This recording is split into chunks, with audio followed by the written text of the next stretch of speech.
This weekend I was lucky enough to have been invited to a very exclusive wargaming event, Dominion War 2022, hosted by the infamous IDICBeer 40k down in Portsmouth. When I was invited there were a couple of spaces left, so I figured I'd suggest one of my best friends to fill a spot. I needed some help to make that 5-hour drive fly by, and who do I know that talks a lot? Let's make it Orky, of course. But this was technically a tournament for YouTubers, and whilst she's big in the wargaming Twitch and TikTok scenes, Orky doesn't have a lot of YouTube content. But don't worry, because she's made a promise to all her new friends that she'll have some great content coming soon. So make sure you go and drop her a sub. Awesome, we were all set until about a month before the event, when unfortunately one of the other competitors had to drop out. I decided that I deserved not just a +1, but a +2. What can I say, I'm kind of a big deal. So I wrangled an invite for the one, the only, Matt Berry! No, that's not him. Eddie Munson! No, that's not him either. What's his... Josh from the Pickle Jar. So Friday morning comes, I wake up at 4 AM because that's just what time my body wakes me up. But it's a good job because I still had some painting to do. I told Orky I'd be at hers for 10 AM. So of course, I kept painting right up until 9 AM. When I realised I hadn't packed a few bits for my army, or any other stuff to wear or for filming for that matter. Not to worry though, I still got to Orky's for about 10 past 10. Did you expect any less? I am a professional driver after all. She hands me my road trip cream egg, I kissed the tech priest goodbye, and we were on the road again, heading down to Pickle's Place. Oh, Josh, I think you should open a gaming diner and call it Pickle's Place. Now let me tell you, Josh, being a pro at this point, has got some hefty equipment. He sticks all his models in the boot, an overnight bag and a camera the size of... bigger than my... well, let's just say it was big. Exhaust dragging on the floor, we got back on the M1. A couple of questionable service stops later, the Northern War arrives in Portsmouth. Me and Orky check into the hotel, dump our stuff and head over to Capitan Morgan's abode where Josh was staying after the hotel sold his room out from under him. Now, Capitan Morgan, or Richard, is a fantastic host. He treated us to a brew and a chippy tea whilst we printed our lists, and then gave us all the info we needed about the local area to have a great evening. So like a rose between two thorns, I headed down to the beach flanked by Orky and Josh. We had a lovely evening stroll and treated ourselves to some fun and games in an amusement arcade, where I made it my personal mission to win a toy dinosaur from the 2p machines. Mission accomplished. I'm not sure what else them two got up to, but I'm sure they'll let you know in their own vids. But together we played some air hockey and a little bit of skee ball before settling down for a lovely beachside ice cream while the sun set. Are you filming? Day one complete, I set my alarm for 5:30 and get myself to bed. But Daniel, why did you set your alarm so early? The event doesn't start till 10 AM. Well, I actually hadn't finished assembling my last couple of models. The Beast Rider boys from Bulwark Games that I used as my second unit of Squighog boys. Minis in the back of the boot, Orky and I headed over to the event after breakfast. First off, let me say, it's great to meet so many content creators I've been interacting with for years now, and some newer ones that I'm hoping to get to know better as time goes by. If you've been following my channel over the last couple of weeks, you'll know that I've been getting some practice games in, but I had last minute list change. I was a bit apprehensive about who I might be drawn against, but I was so thankful to be drawn against a fellow Orc player, Richard. At least if I couldn't remember my rules, he'd be able to help me out. My word, that man wasn't playing around. With the first turn wise, Beast Snagger Goths were all up in my face. He pinned me back into my deployment zone, blocking all exits, so I really struggled to get out and start scoring.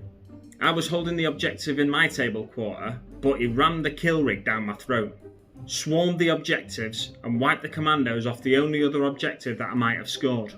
Those Deathcopters are no joke.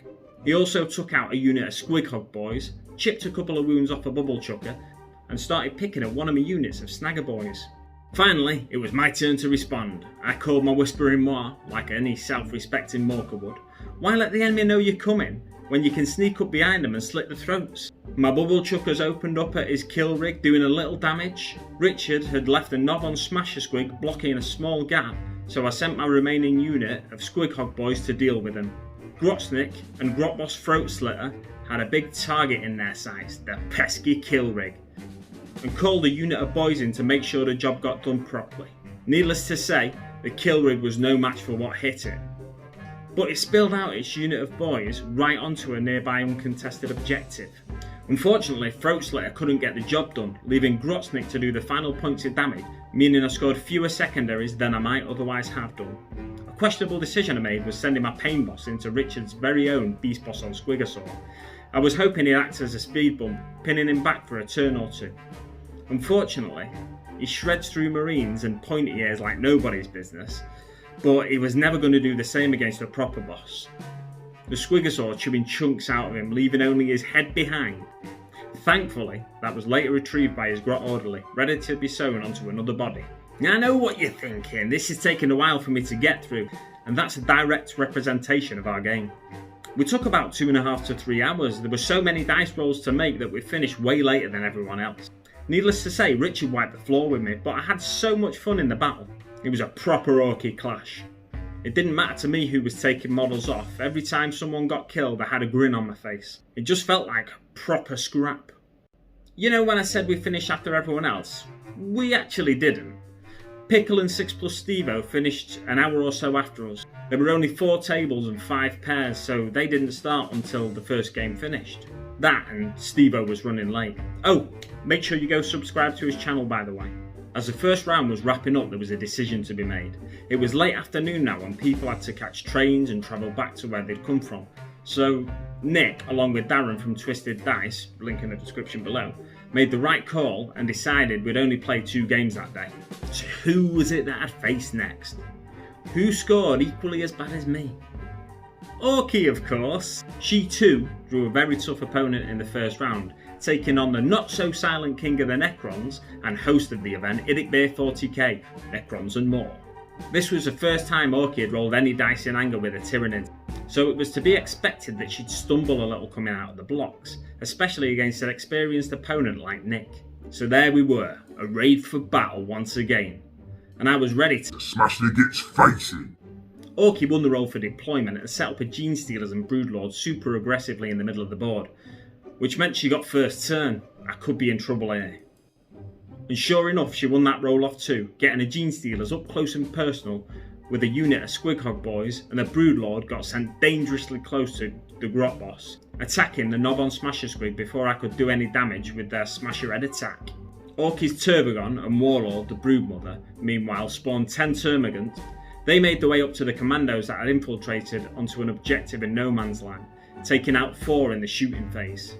The Flash Thumper reared up, sensing the war energy flow around it. Grot boss Throat Slitter let out a hoarse call of the Whispering War. And the boys responded in kind. As a tide of green muscle surged forward, only the commandos stayed put to get the good bits from the objective they held. The Gene Stealers were overwhelmed by sheer force of Beast Snagger boys and a Pain Boss, while the Broodlord was no match for the sickle-shaped Beast Chopper in the hands of Throat Slitter. 10 Beast Snagger boys headed straight for Orky's Tyrannifex, seeking revenge for a destroyed Mechla and the glory of taking down such a prized beast. It took them 2 rounds of combat, but they felled the monster. What was left of the Broodmother's force lashed out in bitter rage. 20 Hormagaunts burst from a central building, blade-like claws hacking down 9 boys who removed the Gene Stealer threat, leaving only the Knob standing. What a mistake to make. Between the Knob, Pain Boss and Throat Slitter, the Gaunts were reduced from 20 to 6, the Flash Thumper taking him down a further 3 as he swallowed half of the remaining number whole.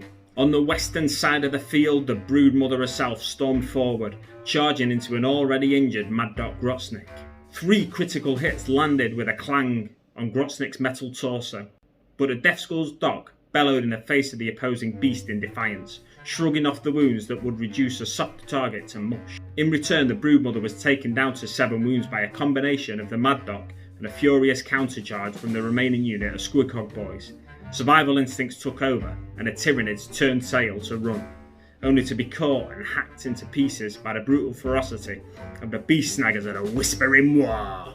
So that was it. As the dust settled on our battlefield, so too did it on the others. And I know what you want to know. Who was the ultimate victor? Well, you're just going to have to subscribe to everyone else's channel and find out. There's links in the description below to Let's Make It Orky, Black Toad Studio, CM Wargames, Planet 40k, The Pickle Jar, 6+ Stevo, Voldemort's Guide to Warhammer, Twisted Dice, and of course, IDICBeer 40k, Necrons and more. As well as the 2 event sponsors, Innovative Tinkering and Battleboard Store. And before I go, I just want to say what a fantastic event with a wonderful group of people. If you needed a break from gaming and wanted a chat or required some rules clarification from a more experienced player, everyone was ready to help. With 6 of us left, we went for some food and one last chat before departing. One person very generously picked up the tab, and 6 hours later, I was home getting into bed. I really hope I'm lucky enough to be invited again next year, but we'll have to see if I make the cut. Thanks very much for watching, and I'll see you on the battlefield.